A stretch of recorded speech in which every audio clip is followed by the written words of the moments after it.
Hello everybody, welcome to unfiltered UPSC. स्वागत है आप सभी लोगों का अनफिल्टर्ड यूपीएससी के यूट्यूब चैनल पर। So in this particular video I am going to discuss the 20 tricks for GS. GS में क्या वो 20 ट्रिक्स हैं जिनको आप यूज करके 100 प्लस स्कोर कर सकते हो। अब लास्ट के 10 से 15 डेज बचे हुए हैं। अब लास्ट में आपके रिवीजन के साथ साथ आपको कुछ एक्स्ट्रा चीजें भी पता होनी चाहिए, है ना। On the basis of that I have used these tricks in my real examination and I have scored 110 plus, है ना। तो आप यहाँ देख सकते हो, दिस इज माय मार्कशीट। तो स्टार्ट करते हैं विदाउट एनी डिले।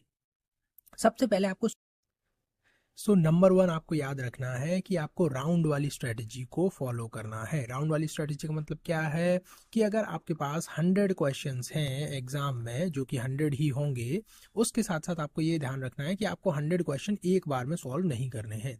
आपको फॉलो करनी है राउंड वाली स्ट्रेटजी। फर्स्ट राउंड में आपको वो क्वेश्चन अटेम्प्ट करने हैं जिसमें आपको ए, बी और सी और डी में से 3 ऑप्शंस पता है कि ये इनकरेक्ट हैं। आपको पता है कि ए ही करेक्ट है, तो आप इस क्वेश्चन को मार्क करोगे। ऐसे शॉर्ट क्वेश्चंस को आप पहले राउंड में सॉल्व करोगे। वो भले ही 30 भी हो सकते हैं, 40 भी हो सकते हैं, या फिर 45 भी हो सकते हैं।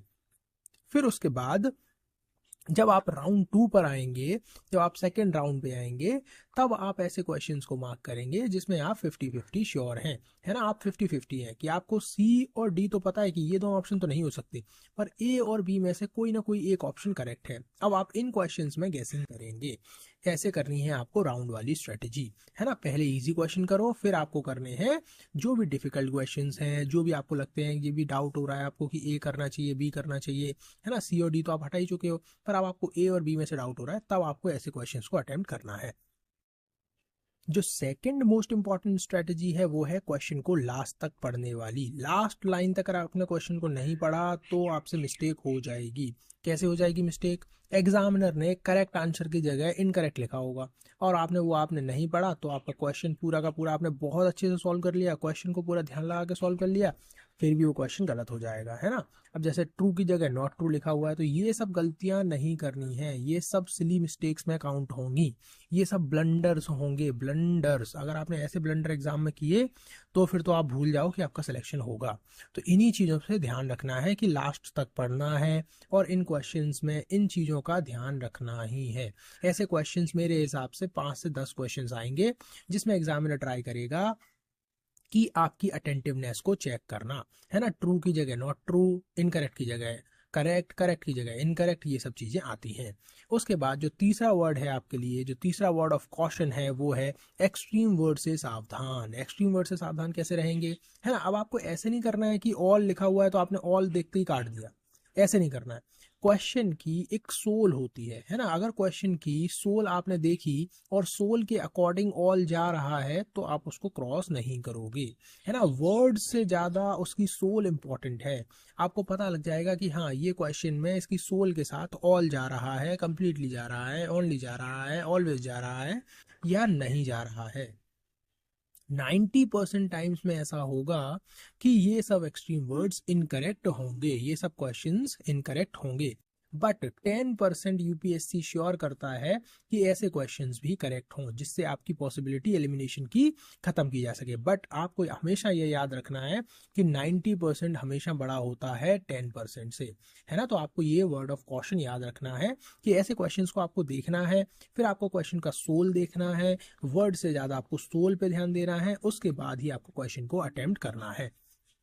फिर मैंने आपको बता दिया था कि elimination is the key. Elimination is the key कैसे? अब देखो, आपने 2025 में जो क्वेश्चन पेपर देखा होगा उसमें बहुत सारे एलिमिनेशंस लग रहे होंगे। एलिमिनेशन का मतलब क्या होता है? एलिमिनेशन का मतलब होता है कि नॉलेज प्लस आपका लॉजिक प्लस आपका कॉमन सेंस, यही होता है एलिमिनेशन का मतलब। अगर आप पहला ऑप्शन नॉलेज के बेसिस पर हटा पाए, दूसरा ऑप्शन लॉजिक के बेसिस पर हटा पाए, और तीसरा जो ऑप्शन है वो आप कॉमन सेंस की बेसिस पर हटा पाए, तो यही एक एलिमिनेशन है। क्योंकि आपने ऑप्शन ए को भी एलिमिनेट किया, बी को भी एलिमिनेट किया, सी को भी एलिमिनेट किया, अब आप डी पर अराइव किए हो। तो ये आपको याद रखना है कि एलिमिनेशन यूपीएससी में लगता है और आपको उसको लगाना है। बट हमेशा और हमेशा नॉलेज को प्रायोरिटी देनी है। नॉलेज के ऊपर कभी भी आपको अपना एलिमिनेशन नहीं लगाना है। फिर आता है फिफ्थ नंबर। फिफ्थ नंबर पे क्या है कि नोन स्टेटमेंट को पहले करना है। जो स्टेटमेंट आपको पक्का पता है उसको आइडेंटिफाई करो, है ना। कभी कभी ऐसा होता है जैसे कि 2025 में क्वेश्चन आया था, है ना, 15th फाइनेंस कमीशन से। 15th फाइनेंस कमीशन वाले क्वेश्चन में एक ऑप्शन में लिखा हुआ था कि 45% जो है डिवीजन होता है vertically between government of India and state. अब देखो मुझे ये पता है, ये पक्का पता है मुझे कि ये 45% तो नहीं होता है ना, 41% हो सकता है या 42% हो सकता है, इसमें डिबेट हो सकती है, बट ये 45 तो नहीं है। जैसे ही मुझे ये पता चला कि ये स्टेटमेंट गलत है, उसी के बेसिस पे मेरा आंसर आ गया। अगर मेरे को ये स्टेटमेंट पता होता तो मेरा स्टेटमेंट से आंसर आ जाता। मैं आपको प्रैक्टिकल करके भी दिखाऊंगा, इसके क्वेश्चन पेपर को भी बताऊंगा कि किस तरीके से आप इसको अप्लाई कर सकते हो। नेक्स्ट वीडियो में मैं एक क्वेश्चन पेपर को सॉल्व करूंगा, 2025 के ही सॉल्व करूंगा और इसी बेसिस पे सॉल्व करूंगा जो मैं आपको बता रहा हूँ। फिर आप तो देखते हैं नेक्स्ट स्ट्रेटेजी क्या होनी चाहिए। नेक्स्ट स्ट्रेटेजी ये है कि भाई जो भी यूपीएससी स्टेटमेंट्स देता है, जो भी क्वेश्चंस देता है, उसमें आपको कुछ ना कुछ आइडिया तो रहता ही है। कुछ ही क्वेश्चन ऐसे होते हैं, 90 क्वेश्चन में आपको आइडिया रहेगा, भले ही आपको एक स्टेटमेंट में रहे, दो में रहे, तीन में रहे या चार में रहे, पर आपको आइडिया रहेगा, वो नोन रहेगा। ऐसा नहीं होगा कि वो अननोन क्वेश्चंस आपको दे देंगे, out of the box question दे देंगे, out of the blue question दे देंगे, ऐसा नहीं होता है ना। क्वेश्चंस आपको नोन रहते हैं, क्वेश्चंस आपकी नोन टेरिटरी से आते हैं, ये आपको याद रखना है। फिर आपको याद रखना है कि स्टैटिक और करंट का लिंकेज। स्टैटिक और करंट का कैसा लिंकेज होता है? स्टैटिक और करंट का ऐसा लिंकेज होता है कि अगर रामसार साइट्स आपकी इंपॉर्टेंट हैं तो उसके साथ साथ जो भी करंट में साइट्स रही होंगी, फॉर एग्जांपल अभी आप मुझे कमेंट सेक्शन में बताइए कि यूपी की अभी लेटेस्ट 99th साइट कौन सी ऐड हुई है, तो ये आप मुझे कमेंट सेक्शन में बताएंगे, है ना। तो ये आपको लिंकेजेस याद रखनी है। अब यूपीएससी में एक इंपॉर्टेंट थीम है रामसार साइट्स। अब आप रामसार साइट से एक तो आप कन्वेंशन पढ़ेंगे रामसार साइट्स की, और फिर 2 फेब को क्यों सेलिब्रेट किया जाता है इसको ये पढ़ेंगे, फिर उसके बाद इसका क्राइटेरिया पढ़ेंगे, उसके बाद पढ़ेंगे आप करंट अफेयर्स। करंट अफेयर्स में कौन सी साइट्स न्यूज में है, क्योंकि वो भी इंपॉर्टेंट है। अब देखो मैप बेस्ड क्वेश्चंस कितने आते हैं? मैप बेस्ड क्वेश्चंस कम से कम आपके 4 से 5 आते ही है। अगर आप मैप बेस्ड क्वेश्चंस को सॉल्व करना चाहते हो तो इसमें आप अप्रॉक्स ज्योग्राफिकल नॉलेज को भी यूज कर सकते हो, और उसके साथ साथ में pin document is available on the Telegram channel. Go to unfiltered UPSC 1 का Telegram channel and download the flagship places in news document and solve the map based questions with accuracy. जितनी भी साइट्स हैं, जितनी भी places in news इस बार हैं, वो सारी की सारी उसमें कवर्ड हैं और अंडर 20 पेजेस हैं। ठीक है, 18 पेजेस के आसपास का डॉक्यूमेंट है, अच्छे से आप उसको पढ़ सकते हो। फिर आता है यूपीएससी की लैंग्वेज। जो पीवाईक्यूज हैं उनका एक ही यूज है कि आप उससे एग्जामिनर का माइंडसेट समझ पाए, एग्जामिनर की लैंग्वेज समझ पाए, क्योंकि एग्जामिनर ऐसे स्टेटमेंट बनाता है जो आपको समझ में आ जाएंगे कि ये स्टेटमेंट ट्रैप है या फिर ये स्टेटमेंट सही है, क्योंकि उनकी जो लैंग्वेज की स्टाइल होती है वो थोड़ी सी डिफरेंट होती है। कुछ आपको थीम्स भी पता लगेंगी। अगर आप अपना रिवीजन बहुत ज़्यादा अच्छा करना चाहते हैं तो भी आप पीवाईक्यूज को सॉल्व करिए, क्योंकि अगर जैसे हम देखें तो एंशिएंट और मिडिवल में जो टॉपिक्स इंपॉर्टेंट होते हैं, फॉर एग्जाम्पल आपका विजयनगर, है ना, विजयनगर बहुत इंपॉर्टेंट टॉपिक है। अब विजयनगर से मुझे क्या पढ़ना है क्या नहीं पढ़ना है ये मुझे कैसे पता चलेगा? ये मुझे पता चलेगा पीवाईक्यूज से। पीवाईक्यूज से कैसे पता चलेगा कि भाई यहाँ पर केडीआर कृष्ण देव राय बहुत इंपॉर्टेंट है, टेम्पल आर्किटेक्चर बहुत इंपॉर्टेंट है, जो फॉरेन ट्रैवलर्स हैं वो बहुत इंपॉर्टेंट है ना। ये सब चीज़ें मुझे यहीं से पता लगेंगी क्योंकि मैं पीवाईक्यूज को बहुत अच्छे से करूंगा। उसके साथ साथ जो लैंग्वेज की स्टाइल होगी, जो ट्रैप सेट करता है यूपीएससी, वो सब। और पीवाईक्यूज का गेम बहुत इंपॉर्टेंट है, बहुत इंपॉर्टेंट रोल है पीवाईक्यूज का। इससे आप एग्जामिनर का माइंडसेट पता लगा सकते हैं। फिर आता है इंटेलिजेंट गैसिंग। अब इंटेलिजेंट गैसिंग अलाउड है या नहीं है ये डिबेटेबल है, पर मेरे हिसाब से मैंने अपने पर्सनल ओपिनियन में जितनी बार भी पेपर दिया है उतनी बार मैंने इंटेलिजेंट गैसिंग की है। इंटेलिजेंट गैसिंग का मतलब क्या होता है? इंटेलिजेंट गैसिंग का मतलब होता है कि you are taking a calculated risk. Calculated risk, अब इसका मतलब क्या हुआ? इसका मतलब ये हुआ कि आप दो स्टेटमेंट में एक कैलकुलेटेड रिस्क ले रहे हो, ए और बी में से आपको पता है कि आंसर इसी में से है, पर आपको अब चूज करना है, आपको ब्लाइंड गैसिंग नहीं करनी है। आई एम नॉट सेइंग कि आप इसमें ब्लाइंडली गैस करोगे, आप अक्कड़ बक्कड़ बम्बे बोल नहीं खेलोगे। आपको पता है कि ये स्टेटमेंट सही हो सकता है, ये स्टेटमेंट गलत हो सकता है, प्रोबेबिलिटी पे जाएंगे आप, इसकी प्रोबेबिलिटी 60% की है और इसकी प्रोबेबिलिटी 80% की है, तो आप 80% वाले के साथ चले जाओगे। यही होती है इंटेलिजेंट गैसिंग और इसको अलाउड है। उसके साथ साथ आपको ये भी याद रखना है कि आपको ब्लाइंड गैसिंग नहीं करनी है। मैं आपको वर्ड ऑफ कॉशन भी देता जा रहा हूँ कि आपको हर ऑप्शन के साथ में, जो हर स्ट्रेटजी के साथ में, एक वर्ड ऑफ कॉशन भी है कि आपको ब्लाइंड गैसिंग नहीं करनी है। उसके बाद you have to remember that environment and polity specially is a safe zone, क्योंकि पॉलिटी से हमेशा वही क्वेश्चंस आते हैं जो आपने पढ़े होते हैं, लक्ष्मीकांत से पढ़े होते हैं, है ना, वहीं से क्वेश्चंस आ जाते हैं। तो पॉलिटी हमेशा आपका एक सेफ जोन होता है। और इन्वायरमेंट में भी आपको मैं सेफ जोन इसलिए बोल रहा हूँ क्योंकि इसमें क्वेश्चंस को एलिमिनेट करना ईजी होता है। एलिमिनेट करने का मतलब ये है कि अगर आपको रामसार साइट पता है तो you will be able to solve that question. अगर आपको जो बायोस्फीयर रिजर्व है वो पता है तो you will be able to solve that question, है ना। Similarly with the other type of questions, for example जो भी क्लाइमेट चेंज की ऑर्गेनाइजेशंस हैं या फिर क्लाइमेट चेंज के जो भी कॉप्स हैं, जो सब कुछ भी है वो आप एलिमिनेट कर सकते हैं in the environment and polity में। तो आपको पता ही है कि लक्ष्मीकांत से अगर क्वेश्चन डायरेक्ट आया है तो आपको उसको अच्छे से सॉल्व करना ही है। फिर उसके बाद आते हैं साइंस के क्वेश्चन। साइंस के क्वेश्चन में मेरा एक ही फंडा है, अगर आपका स्टैटिक स्ट्रॉन्ग है, फॉर एग्जाम्पल अगर if you know that what is the difference between the plant cell and the animal cell and what is the difference between RNA and DNA, then the problem is done. This much of static is important for prelims examination. Then comes the application. Application part में हमेशा आपको 0.001% की probability को याद रखना है, क्योंकि application part में हमेशा एक प्रोबेबिलिटी होती है कि उसकी एप्लीकेशन हमेशा फ्यूचर में जाकर चेंज हो सकती है। तो there is a concept of future applicability and which is 0.001%, है ना। तो ये आपको फॉर्मूला हमेशा याद रखना है साइंस के क्वेश्चंस में जब भी आप एप्लीकेशन बेस्ड क्वेश्चंस कर रहे हैं। पर उसके पहले आपको क्या होना चाहिए, conceptual understanding and you should be aware about the static subject, so that is important. Now comes the जो स्टेटमेंट का कंपैरिजन ट्रिक है उसको कैसे यूज करें। अब जैसे फॉर एग्जांपल एक स्टेटमेंट बोल रहा है नॉर्थ, दूसरा स्टेटमेंट बोल रहा है साउथ, है ना। तो आपको इसमें पता लग गया कि भाई एक स्टेटमेंट तो नॉर्थ की बात कर रहा है और एक स्टेटमेंट साउथ की बात कर रहा है। तो आपको यहीं से पता लगा लेना है कि दोनों स्टेटमेंट में कौन सा स्टेटमेंट मॉडरेट है, कौन सा स्टेटमेंट एक्सट्रीम है, कौन सा स्टेटमेंट इजी है ना, मिडिल पाथ कौन सा फॉलो कर रहा है।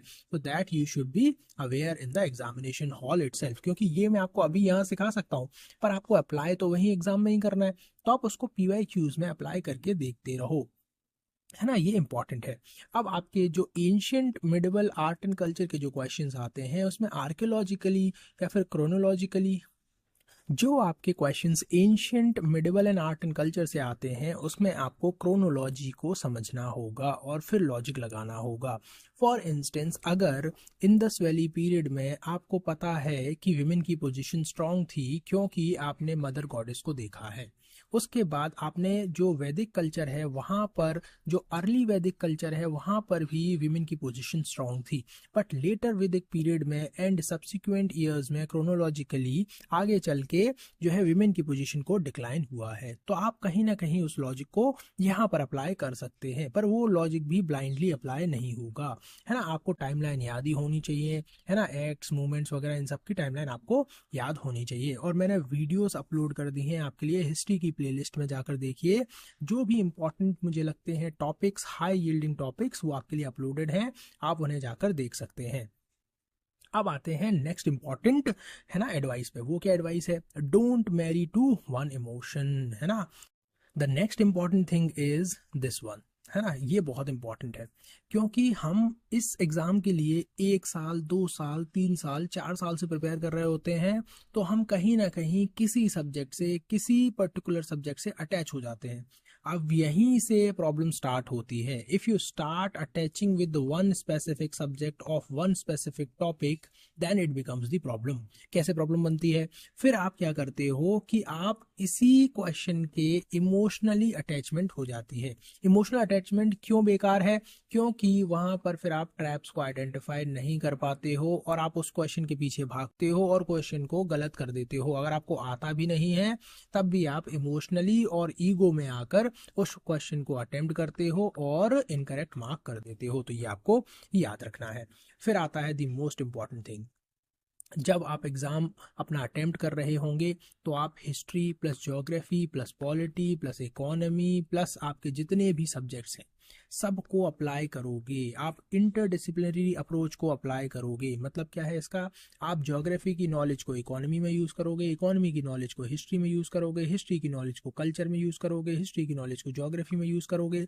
सब कुछ साइमल्टेनियसली हो रहा होगा क्योंकि यूपीएससी का क्वेश्चन हमेशा एनालिटिकल ही मिलेगा, एनालिटिकल ही मिलेगा। आपको ये याद रखना है, ठीक है। फिर उसके बाद आता है टाइम एलोकेशन फॉर्मूला। देखो, टाइम एलोकेशन फॉर्मूला का मतलब सीधे सीधे टॉपिक नंबर 1 से है कि राउंड स्ट्रेटजी पर ध्यान देना है। राउंड स्ट्रेटजी का मतलब ये होता है कि आपने पहला राउंड किया 60 मिनट में, जिसमें आपने सारे क्वेश्चन एक बार गो थ्रू कर लिए, पर आप सारे क्वेश्चन को अटेम्प्ट नहीं कर रहे हो। आप 45 के आसपास के क्वेश्चन को अटेम्प्ट कर रहे हो, बट आपने सारे के सारे क्वेश्चन रीड कर लिए, आपने 2 ऑप्शन एलिमिनेट कर दिए। अब आपको दोनों ऑप्शन में डिसाइड करना है नेक्स्ट राउंड में। तो जब जो आपके नेक्स्ट 40 मिनट्स आएंगे उसमें आप डिसाइड करोगे ए या बी वाले स्टेटमेंट्स, है ना। इस तरीके से आपको उनको अप्लाई करना है ना। फिर जब लास्ट में आपके पास 10 मिनट्स बचेंगे तब आप देखोगे कि जो भी मतलब ब्लाइंड गेसेस होते हैं या फिर आप ऐसे क्वेश्चंस को अटेम्प्ट करना चाहते हो जो आपने कभी नहीं सुने हैं या उनको कंप्लीटली छोड़ना चाहते हो, है ना, ये आप इसको ध्यान रखोगे। अब देखो, सबसे बड़ी बात क्या होती है, एग्जाम में फेल क्यों होते हैं हम लोग, है ना। एग्जाम में फेल हम इसलिए होते हैं क्योंकि हमको एक बार, अगर हमने जैसे कोई ऑप्शन एक बार पढ़ा फिर उसको हमने इनकरेक्ट मार्क कर दिया, है ना, तब तो हमारा वो क्वेश्चन सही हो गया। पर फिर आती है दिक्कत। दिक्कत कहाँ आती है? फिर हमारा गट बोलता है कि यार ये स्टेटमेंट सही नहीं हो सकता, है ना। फिर हम करते हैं ओवर थिंकिंग। ओवर थिंकिंग अगर आपने जैसे ही स्टार्ट कर दी एग्जाम में, फिर आपके क्वेश्चंस गलत होना स्टार्ट हो जाएंगे। जो पहली बार में आपको लग रहा है कि हाँ ये क्वेश्चन लॉजिकली ये ऑप्शन एलिमिनेट हो रहा है, ये सही हो रहा है, वही आपका करेक्ट ऑप्शन होगा, करेक्ट ऑप्शन होगा, करेक्ट आंसर होगा, है ना। फिर आपको ये याद रखना है। अब आपको अवॉइड करनी है ओवर थिंकिंग को। आपने पहले ऑप्शन ए मार्क कर दिया, फिर आपने सोचा नहीं नहीं नहीं बी भी सही हो सकता है, फिर आपने बी मार्क कर दिया, फिर आपने सोचा नहीं सी भी हो सकता है, फिर आपने सी मार्क कर दिया। इस वजह से आपका जो क्वेश्चन है वो गलत हो जाएगा। फिर आती है अटेम्प्ट स्ट्रेटजी। अटेम्प्ट स्ट्रेटजी जो है बहुत पर्सनल होती है क्योंकि इसमें आपको अप्लाई करना होता है अपना पर्सनल एक्यूरेसी का माइंडसेट। मतलब क्या है इसका?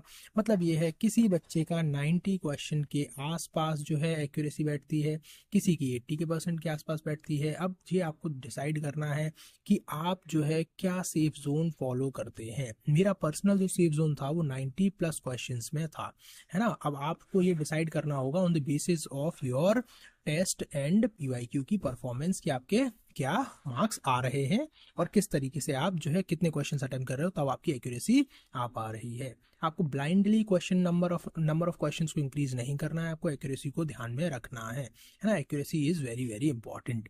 फिर आता है टेम्परामेंट। टेम्परामेंट में सबसे एंड में इसीलिए मैंने आपके लिए रखा हुआ है क्योंकि you have to go there with a winners mindset. अगर आप विनर्स के माइंडसेट से वहां पर नहीं जाओगे तो आपका प्रीलिम्स का अटेम्प्ट वेस्ट हो जाएगा। आप भले ही ये सारी की सारी स्ट्रेटजीज लगा लेना, 19 की 19 स्ट्रेटजी आपने अगर अप्लाई कर ली, प्लस अगर आप लास्ट की स्ट्रेटजी जो कि है आपका पेपर का टेम्परामेंट, जो कि है आपका कॉन्फिडेंस, जो कि है आपका सेल्फ वर्थ, कि आप उससे अटैच्ड बिना अटैच होकर पेपर को सॉल्व कर रहे हैं, अगर आप ये कर पाते हैं, पेपर के टेम्परामेंट को जीत पाते हैं, तो आपका प्रीलिम्स क्वालिफाई हो जाएगा। क्योंकि एंड में कुछ भी नहीं है। प्रीलिम्स क्वालिफाई करने का मतलब यही होता है कि आपने अगर अपनी नर्व्स को, अपने आप को काम रख पाया एग्ज़ाम के दौरान और एग्ज़ाम के बाद, क्योंकि उसके बाद सी सेट भी आपको क्वालिफाई करना है। तो ये दोनों चीज़ों का बस आपको ध्यान रखना है एंड में, है ना। बस अगर आपने ये 20 स्ट्रेटजीज को फॉलो कर लिया तो फिर आपका प्रीलिम्स क्वालिफाई हो जाएगा, वो भी फ्लाइंग कलर्स के साथ। So thank you so much for watching this. I hope you found this informative.